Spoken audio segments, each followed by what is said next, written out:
Cool. Okay. Okay, so we just got to the library, and we need to find a key. There's a note on the table. Lights to the books. What does that mean? Okay. Ever thought about the pages of a book? Each page only sees, what, maybe 2 or 3 minutes of light before the reader's on to the next? They spend the rest of their lives locked in darkness. Either like myself. That's horrible. Oh, don't get me wrong. I'm not complaining. Not at all. I live in the darkness, yes. That has gifted me with the ability to catch the truths other might miss. I can hear the voices hidden in the darkness, you might say. That's kind of cool. Lights to the books.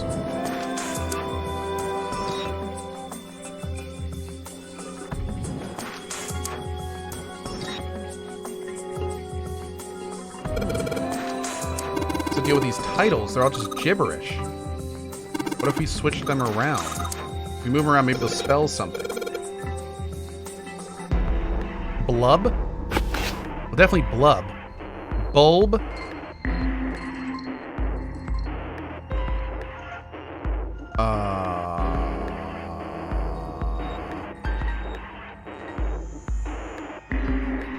Open. Open here, find bulb. There we go. Huh. Cool.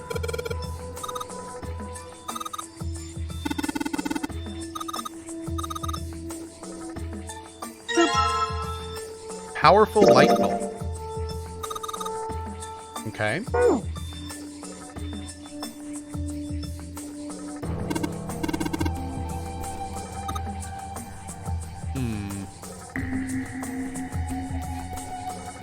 Okay, we can go down. What's a picture book like that doing here? It looks like it's about Little League. It does seem a little weird. It's so different from the others. Maybe you ought to take it with you? Oh, wow. Okay. There's a baseball on this one.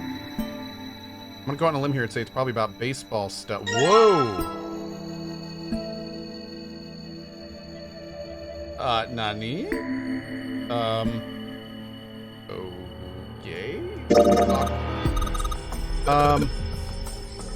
Okay.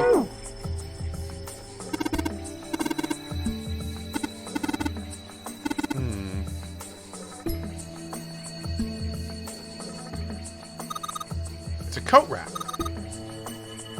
Okay. So I think that's everything up here. Let's go look down. Oh, God.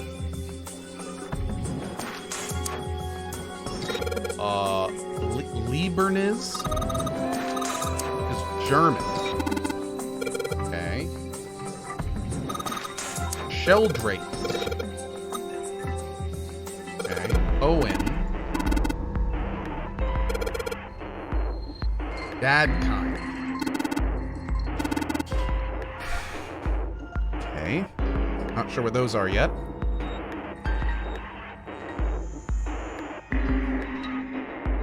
It's a small enclosure with 9 sides. There are 3 of these things that look kind of like music stands. Okay. We don't have enough picture books. We need 3 picture books. Okay, okay.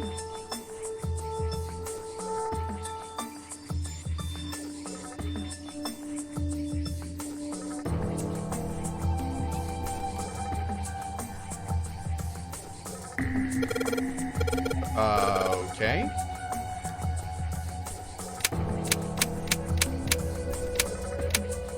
Definitely this one. Wait, do I hint this one? Oh, no.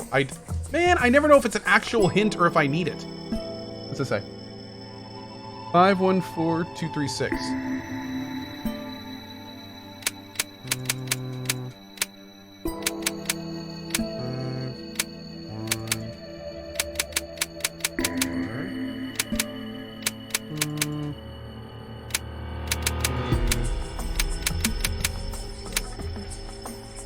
No. 5142. 514236. 632415. 632415.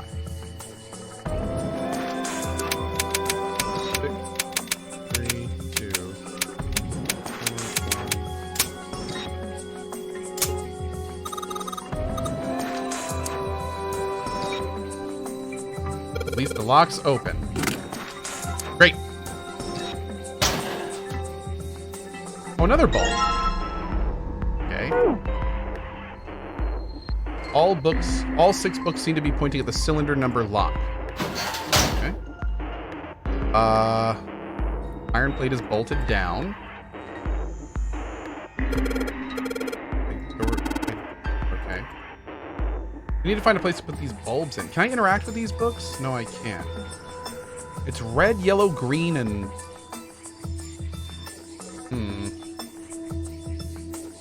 1, 2, 3, 4, 5, 6, 7. 1, 2, 3.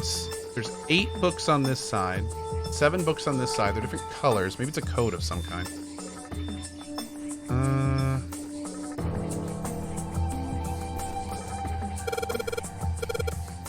The black hole hypothesis? Okay. Oh, another picture book? Okay. Okay, cool. Good, good, good.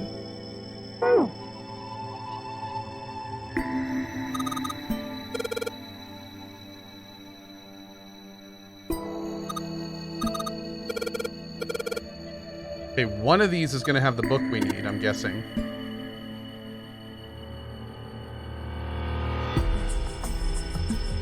This is where the bulb puzzle was.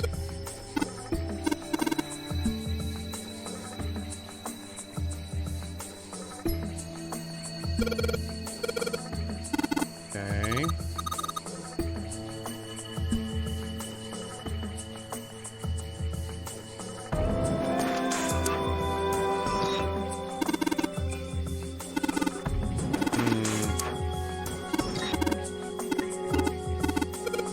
Okay. Gotta find the book, man. Where's the book?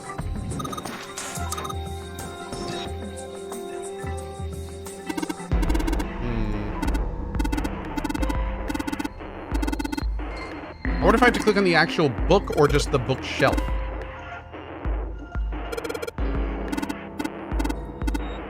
Also, maybe it's downstairs.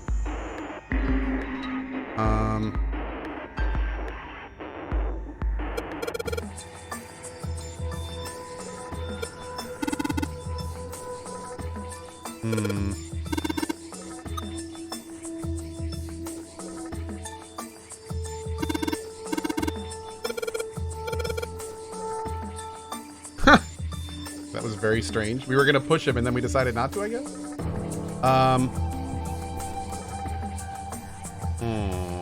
Let's go look downstairs. That's a weird book, Junpei. Oh. Racist. Oh my god. I love all the exposition, but I'm just trying to find this damn book. Okay, that's great. That's cool that every bookshelf is like 10 different things, but I just want to find the damn book. I want to know the end. I don't care about any of this other stuff. I want to know what's going on in this damn game. Okay. Good there. Good there. Good there. Good there. Good there. Oh. There we go. There it is. Beautiful. Wow, calm down, 7 and Clover. Oh, Lord. There we go. Okay. Great. Now, do I need the bulbs? Oh, I need 3 bulbs. Uh-oh. Hold on.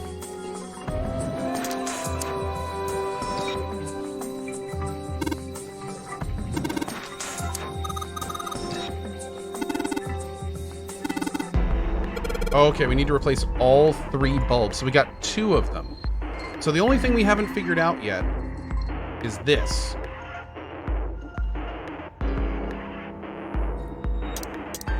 All I have is light bulbs.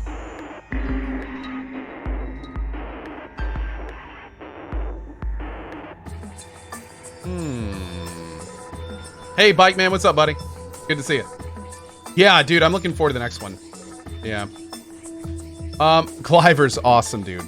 Awesome. Yeah, it's gonna be a little bit until our next one. I think maybe we can do it after like September and October. I'm hoping November and December are gonna be kind of chill. I would love to be able to catch up on some of the games I've been meaning to play for a while. Hey Aloso, 10 months already, 2 more to go to the full year. Thanks for all the entertainment you've been providing me and my girlfriend. We have been watching the 999 VODs and really enjoying it. Keep up the awesome work and good vibes from our buddy Palos Zero. Thank you, bud. We also have Namakolo with the $12, or the 12 months, Arc of Aether with the 12 months, Ethica with the $10. All right, watch this, here we go. A tip from 112. What are your thoughts on Yakuza 7 being turn-based? Thank you, Erica, for the $10 tip. A second tip, 10 minutes later for $10. Hi, Cohh, have you seen the Yakuza 7 news? Yakuza 7 is ditching beat-em-up action for turn-based role-playing game mechanics. Also, there's a new trailer. First Yakuza without Kiryu. Thank you. Apparently, this is a very hot topic. I appreciate the tips, both of you. I do know that it's a JRPG, and here's what I'll say. I will pick up that anything Ryu Gaguketsu is putting down. I like that studio. I think they know what they're doing, and hey, if they want to try something new and funky, I'll give it a try. I don't know if I'm gonna like it, but I will give it a try, and I'll try it with a smile. So that's how I feel about it. Yeah, that's how I feel about it. Ryu. I can never remember the name. Hold on, I'm gonna pronounce it properly. Hold on. I'm gonna pronounce it properly. The devs of the Yakuza are called. Hold on. I need to. Oh my god. I don't. Oh god. Here it is. Okay, ready? Ryu ga Gotoku. Okay. Ryu ga Gotoku. Bam. There we go. Okay, great. All right, so we need to figure out whatever this is. Ryu ga Gotoku. What is this book? Origin of Japanese folklore? Okay. Kind of awesome, but not quite what we're looking for. What about up here? So there must be another bookshelf that I need to look at or something? Like, there's got to be something else here. We didn't get the follow the light thing yet. All right, hold on. Let's read this note one more time. Maybe that'll give us a hint. Here.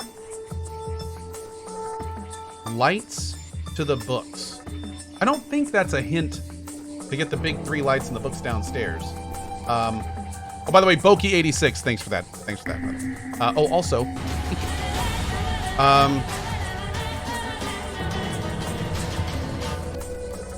maybe up here?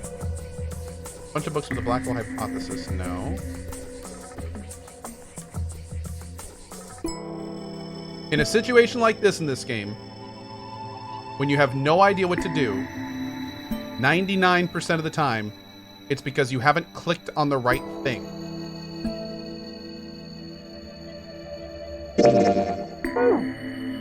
So there's got to be something I haven't clicked on yet. We looked at these already. Can I click behind them? No. We clicked on these. Okay, what could this mean?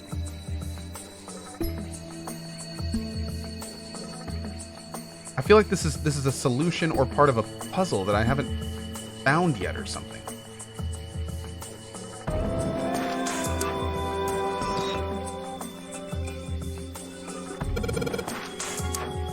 So many books. I wonder what this one's. Whoa, what's this? Warm. Sorry, I'm sorry. What's the deal with this sappy stuff? Wait, what? Okay. Did I miss something in here, maybe? No. We got that light.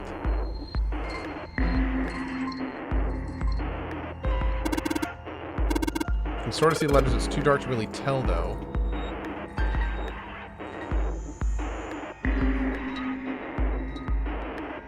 On all these.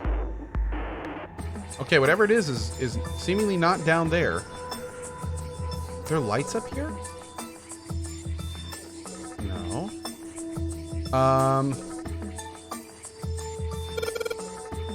Automated robot assembly line techniques. Okay.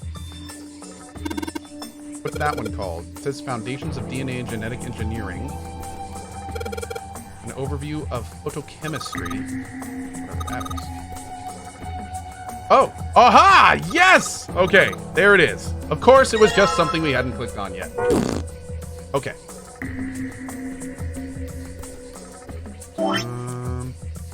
Memphis Yeo-Man with the 10 gift bomb. Thank you, my dude. Really appreciate it. He also did a 10 gift bomb while I was on lunch. Thank you, buddy. I really do appreciate it. Thanks, Memphis.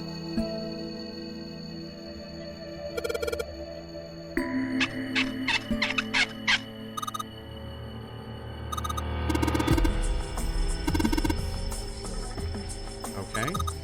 Something projecting on the bottom. Sheldrake 5. Sheldrake 5? I think I saw the rest of this collection somewhere. Yeah, I think it was somewhere around here. Let's go take a look. Okay. Sheldrake. Have you heard of him? Sheldrake, I mean. Yeah, Lotus told me about him. There's a British biochemist named Sheldrake.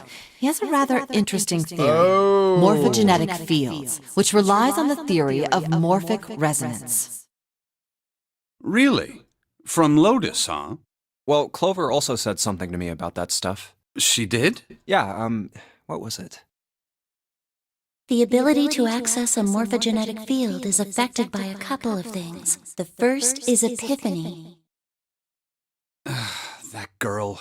I told her not to tell anyone. You did? Why?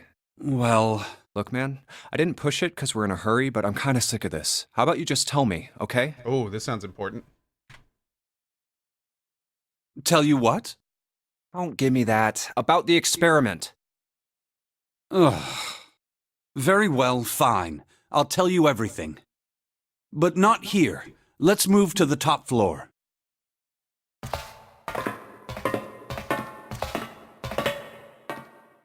I suppose I might as well start by telling you why I kept quiet, and why I made sure Clover did as well. To be honest, the explanation is quite simple. Zero told me not to. I had little choice. He didn't walk up and tell me, of course. He gave me a message engraved on a card. That's a Braille card. It looks just like the one you showed us earlier. So you had 2 cards? No, only one. Huh? What do you mean? I thought that card just had some rules for the Nonary game on it. Yes, it did. And those were the rules I read you. However, they were not the only thing on the card. There was something I didn't read. Well, perhaps I should say there was something I couldn't read. And that was? Tell no one of the events that took place 9 years ago. Tell, and I activate your sister's detonator. It's a threat on our lives. Oh, damn. Oh. Well, well, what about Clover? Did she get a message from Zero too? Oh. I don't believe she did. But doesn't it strike you as strange that Zero would shut my mouth, but not hers? Yeah. To be on the safe side, however, I told her it was best not to tell anyone.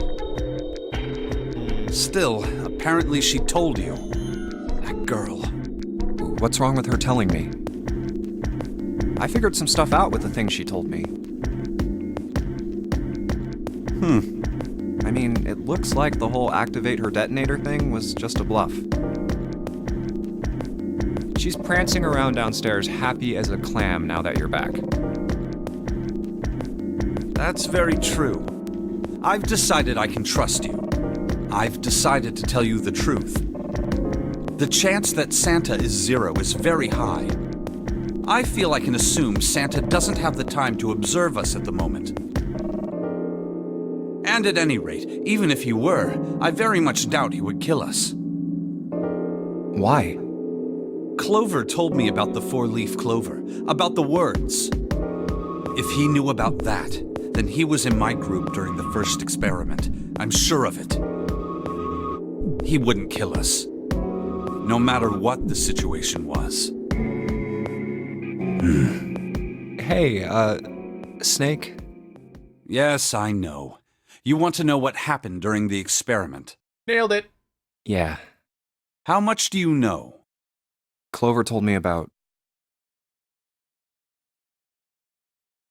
I see.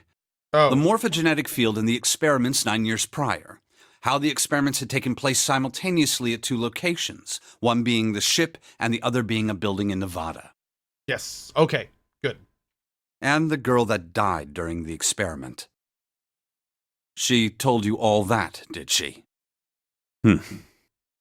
At any rate, I now know how much you've learned. All that remains for us to determine is who did this and why, right? Yes. Can you tell me what happened? Yes. The people who organized the initial experiment were from a company called Cradle Pharmaceuticals. There were 4 of them running the show. Gentaro Hongo, Nagisa Nijisaki, Teruaki Kubota, Kagechika Musashido. Hongo was the CEO of Cradle Pharmaceuticals.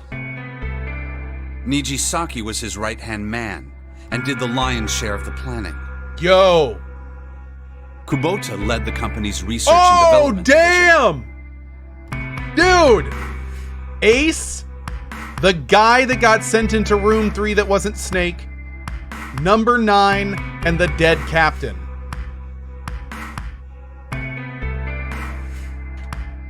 Musashido was their majority stockholder.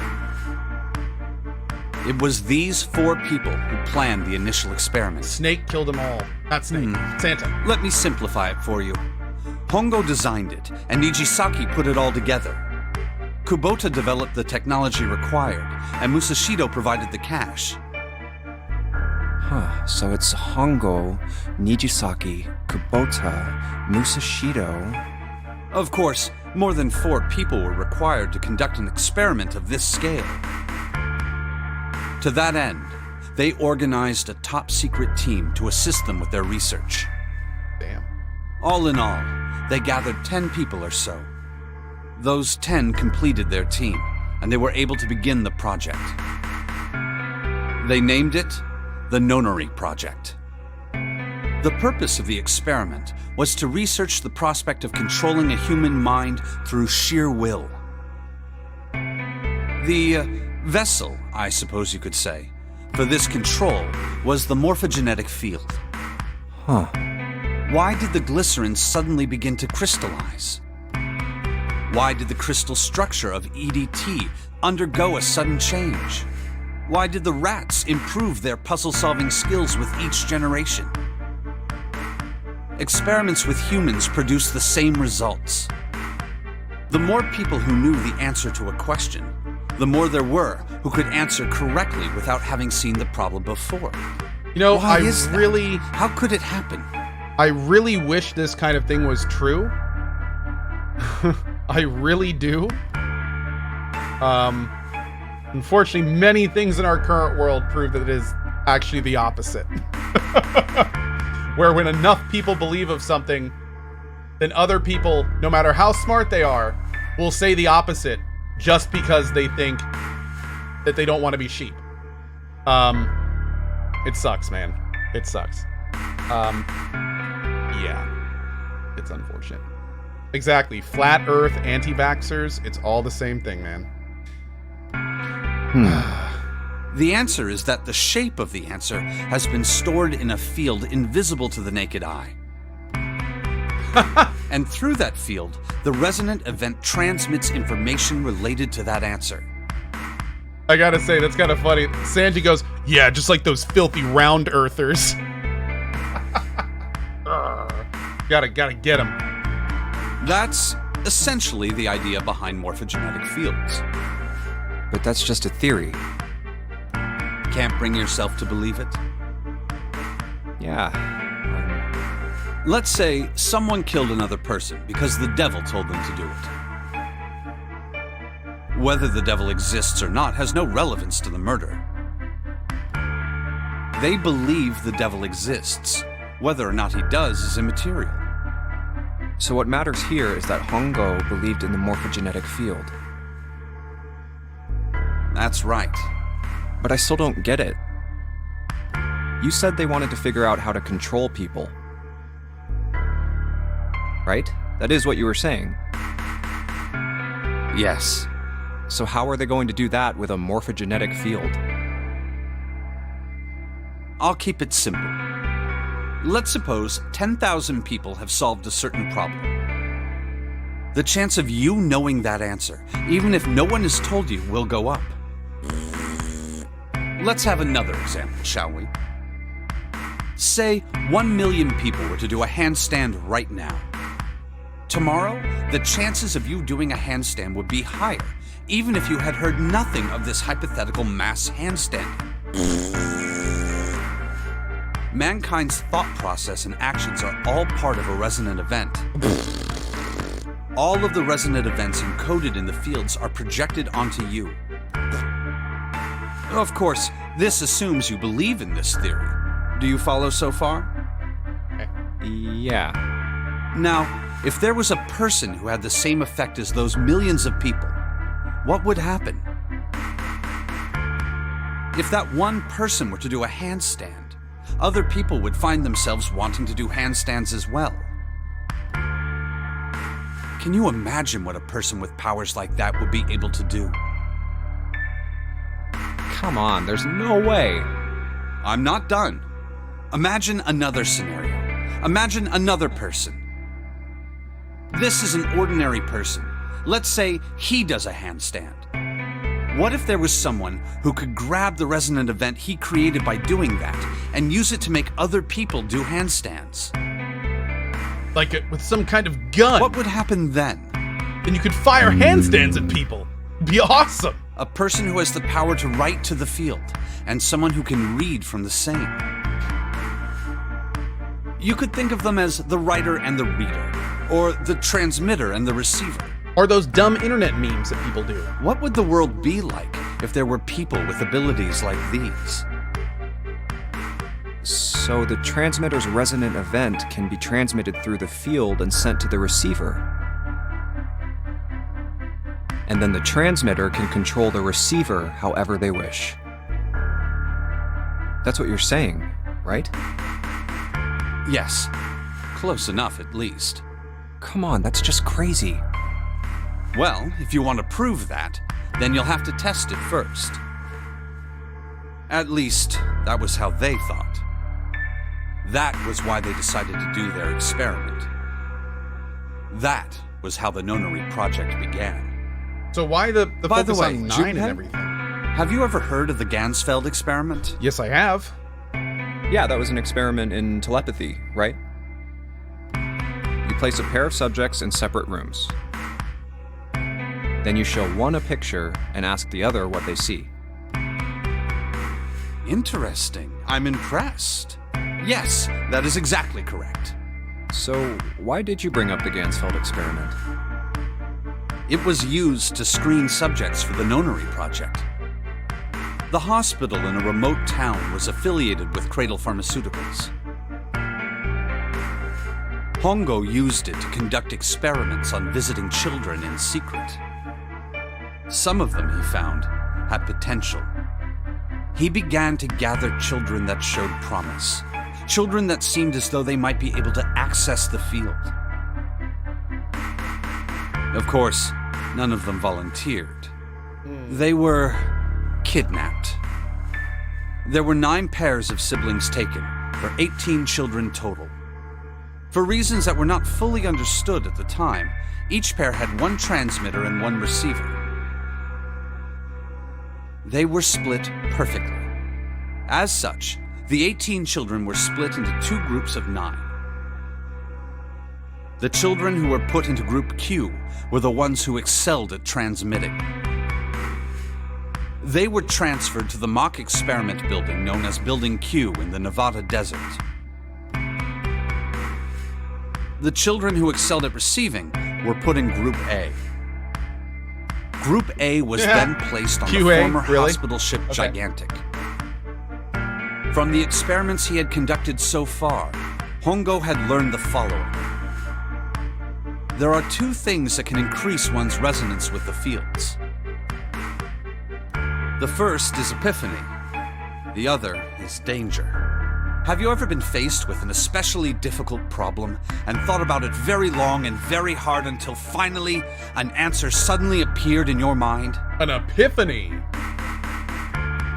It may seem obvious to say so, but that is what is meant by epiphany.